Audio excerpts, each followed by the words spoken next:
சன்னியா? அது எனக்கு எப்படின்னா படிக்க தெரியலண்ணே. SUN சன்னின்னு படிக்கிறதா இல்லை? எனக்கு ஒன்றும் புரியல. நீங்கள் யாரை கேட்குறீங்கன்னு. இல்லை, மீனிங் வந்து தான் வரும். நீங்கள் எப்படி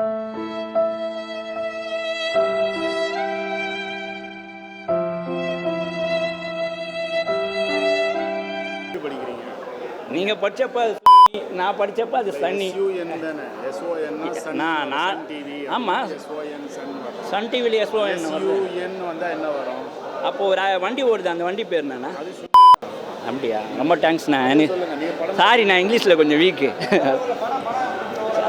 height sir, white sir, white sir, tight sir. நான் தேட்டரை சொன்னேன் சார். ஃபஸ்ட் ஃப்ளோர் ஹைட்டாக இருந்தது, சீட்டும் கொஞ்சம் ஹைட்டாக இருந்தது. ஸ்க்ரீனாக பார்த்தா ஒயிட்டாக இருந்தது, உக்காந்துக்கிற சேர் ஒயிட்டாக இருந்தது. நான் ஏஞ்சி பெல்ட்டு ரொம்ப டைட்டாக இருந்தது, சரி பண்ணிட்டேன்.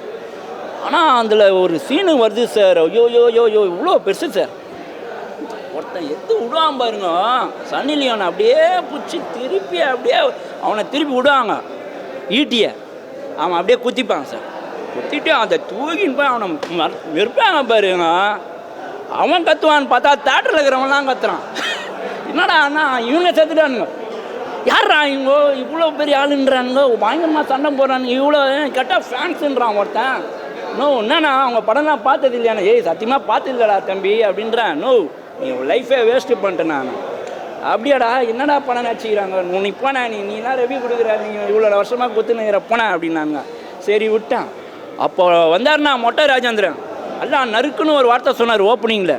2 மலை நடுவில் ஒரு கோட்டை, அதுக்குள்ளே ஒரு ஓட்டை, அங்கே தான் இருக்குது ஸ்டேட்டை, அங்கே தான் நீங்கள் வைக்க வேண்டிய அந்த இது சூனியம் அப்படின்வானுங்க. யாருன்னு பார்த்தா அந்த அம்மா ஏற்கனவே வந்து ஒரு கதை சொல்லியிருப்பான். அது என்ன கதைனா செக்ஸு கதை மாதிரி தான் இருக்கும். அந்த கதையை ஃபஸ்ட் ஸ்டாப்பில் சொல்லிட்டு அந்த பொம்பளையை சாக வச்சிடுறாங்க சன்னி லியோனை 100,000 வருஷத்துக்கு முன்னாடி. இப்போ பிறந்து சதீஷ் மறுபடியும் அதே செக்ஸு கதை சொல்கிற டேரக்டராக இருக்கிறாரு. இவரை கண்டுபிடிச்சி போய் அவங்க லவர் மேலே வந்து அந்த மீதி கதையை சொல்கிறான்னு வந்து உயிரை தின்னுக்குது. அதுதான் கதை. எனக்கு அப்பயே தெரியும். ஆனால் அவனுக்குள்ளே ஒரு பெரிய நடிகர் இருக்காங்க சதீஷுக்குள்ளே. சுடர்மணி ஜட்டி விளம்பரம் பார்க்குறப்பே தெரியும் அவன் பெருசாக வருவான்ட்டு. இப்போ பார்த்தான் பாருங்க, சரியாக நச்சிக்கிறா போல. நான் சைஸு அவர் ஒன்றுமே செய்யலை. இங்கே வந்து பாருங்க அழகாக பண்ணியிருக்கா போல. அவரை படுக்க போட்டு ஒரு சீனில் அந்த பேய் பயமுத்துனா அது நம்மளே பயமுத்துன மாதிரி இருக்கும். அவ்வளோ ஃபீலிங்காக இருக்கும். வேற ஒன்றும் இல்லைங்க.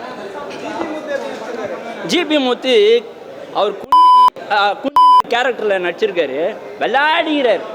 அவருக்குள்ளே இவ்வளோ பெரிய நடிகர் இருக்கிறாருன்றது இப்போ தான் தெரியுது.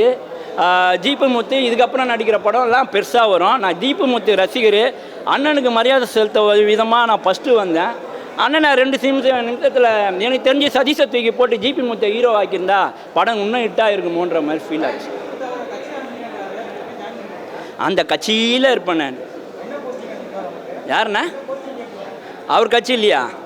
அவர் கட்சியில் நம்ம என்ன பேசுறீங்க? அவர் தலைவர் நின்னாரா? அவர் மக்களோட ஆதரவு இருக்குண்ணே. இதோ நான் கொள்கை பரப்பு செயலாளர். ஆனால் எப்படியா நீ வந்து நம்ம கட்சிக்காரனாக தான் இருப்பேன்னு நினைக்கிறேன். உன் ஃபங்கு உன்னோட இதெல்லாம் பார்க்குறப்பே தெரியுது.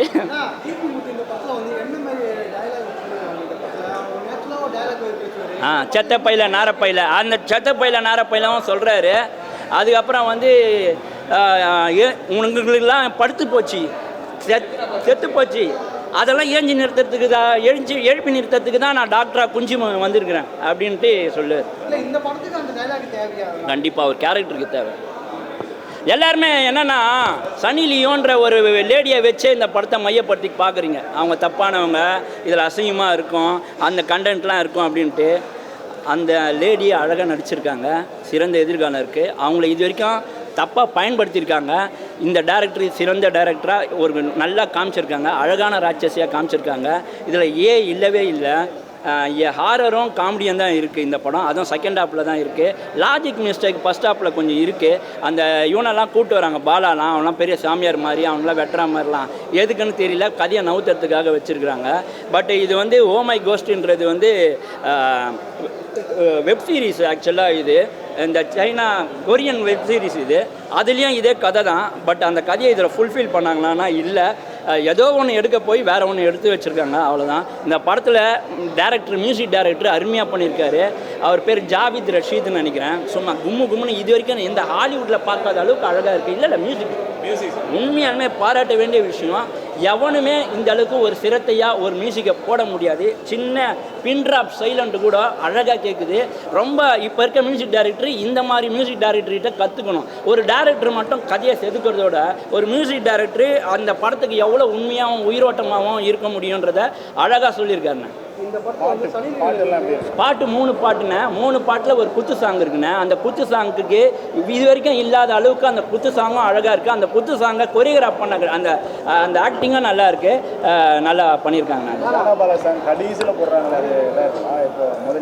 தெரியலண்ணே, கானாபாலா சாங் தெரியலண்ணே. இந்த படத்தில் வந்து சனி லியோன் வந்து உங்கள் பார்வையில் வந்து சரியாக தப்பாக இந்த படத்தில் சன்னி லியோன் வந்து ஒரு ராணியாக நடிச்சிருக்காங்க. அவங்கள எங்கேயுமே அசிங்கமாக காட்டல.